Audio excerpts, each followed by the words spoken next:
Within football, there are underlying concepts and ideas that are fundamental to effective football and successful team play. Principles of play shouldn't be confused with actual systems of play. They can in fact be applied into all these various formations or systems of play. Principles of play are the same in any given system. Understanding the principles of play is essentially the foundation for teaching the game. Once the players are at an acceptable technical level, they will be able or should be then taught the principles of play. There are 5 attacking principles of play that have become the world standard. First created by Alan Wade, who was a director of coaching for the English Football Association in 1968. These 5 attacking principles of play were penetration, support, width, mobility, and improvisation or creativity. Together they are a collective of components that should be used to aid attacks. First attacking principle is penetration. Essentially, penetration is the ability to possess the ball with an outcome to exploit the space behind the defending line of our opponents. A penetrating pass, for example, into this area behind the defense can eliminate all 4 defenders. Penetration can also be achieved by dribbling through our opponents. Here, blue number 8 dribbles between the 2 centre backs. Penetration can also be achieved by shooting past our opponents. In terms of passing priorities, blue number 8's thoughts should be, can I either shoot on goal and score, or play a penetrating pass to another forward to run onto to score?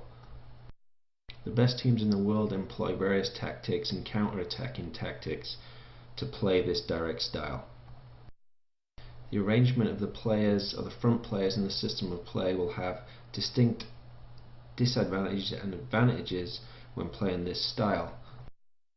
There are clearly more opportunities to penetrate directly when playing a front 3, for example in a 4-3-3. Penetration can be achieved not only by counter-attacking styles but also by slow patient build-up play. Essentially, a team's ability to create space with good movement with and without the ball will result in penetrating opportunities. The second principle of attacking play is support. In order to maintain possession, the player on the ball or the first attacker needs support from various angles. Here we indicate the forward support by blue player number 9.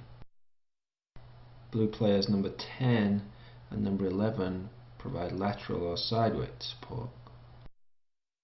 And then finally, blue player number 6 provides depth and deep support or support from behind. This helps give the player on the ball support and also makes play unpredictable and keeps the defenders guessing where the next pass is going to go. We now start to see the triangles and passing diamonds that are apparent in good passing and possession theory. Understanding the concepts involved in triangular and diamond shaped possession is essential for good team shape and reshaping and support. These players are also commonly referred to in the coaching world as the primary support players, or the players closest to the first attacker or the player on the ball. Peripheral teammates such as blue player number 5 and blue player number 3 will be called secondary supporting players. These players are not within the immediate playing area but should also be supporting from secondary support positions. An understanding of the priority of passing and the type of passing should be also understood by the players. The first pass we should be looking for should be the penetrating pass behind player number 9 here into space. A second priority would be into the forward's feet. Third priority would be to look to passes into our wide players or wide areas. If none of those options are open, we should be looking either to switch play or if that option's not on either, to just drop and hold and maintain possession. The third principle of attacking play is width. As an attacking unit, we're constantly looking to break up the defending unit. We should be looking to stretch these players and isolate them individually. We should be looking to stretch teams laterally, or from sideline to sideline, and also look to stretch them vertically as well, or in depth. The front players or forwards should be looking to push on as high as possible. This helps disorganize the back line, breaking the defensive principles of depth, cover and balance. We're also looking to stretch the pitch widthways, so now we have the right and the left midfielder peeled out as far as possible. A pass into an outside midfielder generally encourages one of the outside backs of our opponents to step forward and pressure. In doing so, we get the opportunity to isolate the outside back, potentially for a one-on-one situation, without cover. This gives opportunities for runs from midfielders to penetrate through these big gap between the outside flank back and the centre back now. Also the opportunity for the one-on-one situation, as we discussed. These all help to create bigger gaps between the defenders. It also gives us the opportunity for switches of play. Let's say if the defending team does manage to slide relatively quickly. If they remain fairly compact on the strong side, there's always the opportunity for a full field switch, in this example to the left wing player, or blue 11. Switches can also be played indirectly through either a centre midfielder or a centre forward in a two-pass sequence. The ability to get the ball to the weak side quickly is paramount to exploiting space against good defending teams. Following a switch of play to the weak side, an outside back could be pretty quickly drawn out to pressure that player. That's if blue player 11 hasn't already exploited the space on this side. Drawing this outside back leaves the inside forward or the near forward to that side open, and if the red near side centre back fails to respond quickly enough, the near side forward, blue player 10, is easily in here for a pass or a through ball from the outside player. You also hear width often described as dispersal. Essentially means the same thing. On winning possession, we need the ability to create width and depth and stretch our opponents in order to create and maintain and then exploit space. The fourth principle of attacking play is mobility. This refers to individual speed and also the ability of a team to interchange positions. The attacking runs of the attacking team with and without the ball lead to unbalancing the defense. Here blue 10, or the left forward or left striker, makes a inside to outside run in an attempt to drag the centre back, red 5. At the same time, the right midfielder, blue 7, makes a run high and wide, pushing on the back line, and pulls out the left back, red 3.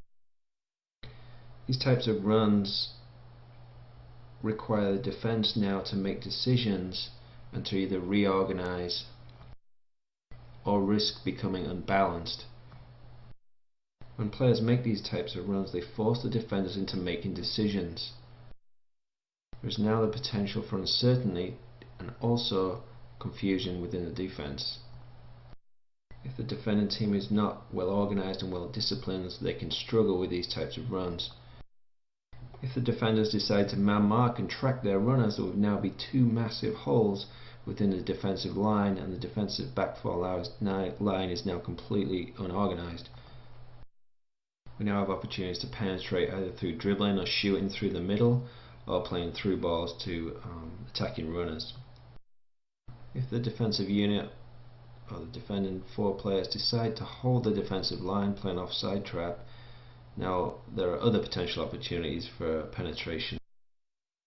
Ball played in between the backline players diagonally onto the right winger's feet, or into the forward checking now in behind the defence is also an option. The interchange of two attacking players requires good understanding and well-rehearsed roles and responsibilities. Here the right forward, blue 9, drifts into the right midfielder's spot, whilst the right midfielder, blue 7, makes a cutting hard outside to inside run, hoping to catch the left back, red 3, off guard, and hopefully receive a through ball. These types of interchange can also occur not only between the forwards and the outside flank players, but also the attacking midfield players or central midfield players and forwards or attacking wide midfield players. There's also the very real risk of, during interchange or after interchange, if the team loses possession and needs to go into the defending phase, players could be out of position and may not be able to react as quickly as they would in their normal general vicinities of their positions. The fifth and final attacking principle is improvisation or creativity. This principle is generally encouraged more in the attacking third of the field, and it does involve more of an element of risk. In the final or attacking third, we should be encouraging players to perform more tricks, feint moves, dribbling, and go one-on-one with isolated defenders in particular. Volleys, overhead kicks, or other types of individual creative movement to either exploit or create space is encouraged. Here there's limited risk when losing the ball, as the opposition still has to penetrate through the other 2/3 of the field in order to create a scoring opportunity.